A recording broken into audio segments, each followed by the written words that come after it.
Honeymoon पर गया एक शादीशुदा दंपत्ति, मगर वापस आया एक पति एक बेटे का लाश।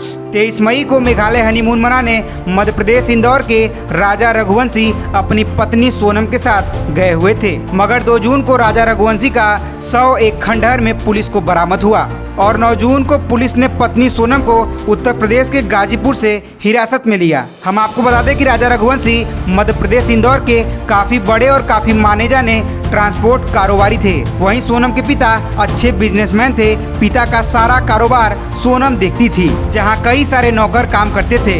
इन्हीं में से एक था राज कुशवाहा।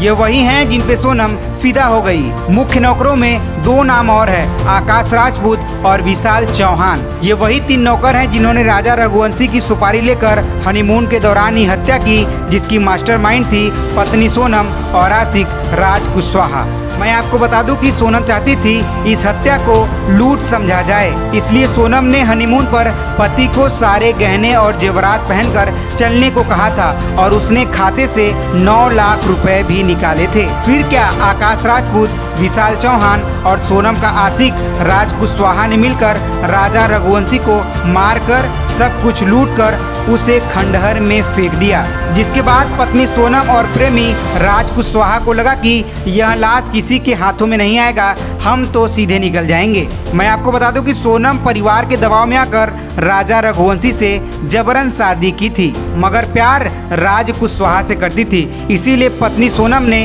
राज कुशवाहा के साथ मिलकर पति राजा रघुवंशी को अपने आंखों के सामने मरवा कर फिकवा दिया। इस वारदात से पहले सोनम और राज कुशवाहा मिलकर कातिलों को 50-50 हजार रुपए भी देते हैं ताकि प्लानिंग में कोई गड़बड़ी ना हो। आखिर में यही कहूँगा, आप बड़े ही सौभाग्यशाली हैं जो आपको एक अच्छा पति या एक अच्छी पत्नी मिली है। कृपया एक दूसरे को समझें और लड़ाई झगड़े से दूर रहें। खैर, आज के कलयुग जमाने में चरित्रवान पत्नी या पति पा लेना भगवान को पा लेने से बिल्कुल भी कम नहीं है। हालांकि मेरा भी अब शादी जैसे पवित्र रिश्तों से भरोसा उठने लगा है और जाते जाते एक सलाह के साथ छोटी मुंह और बड़ी बात बोलने जा रहा हूँ कि शादी उसी से करिए जिसे आप भली भांति और अच्छे से जानते हैं। और शादी के लिए जब आप किसी लड़की या किसी लड़के के घर रिश्ता लेकर जाते हैं तो पहले आप उनसे ये मत पूछिए कि आपकी हॉबीज क्या है, आपको खाने में क्या क्या पसंद है, आप शादी के बाद कहाँ घूमने जाएंगे, बल्कि आप पहले उनसे ये पूछिए क्या आपका किसी के साथ चक्कर है,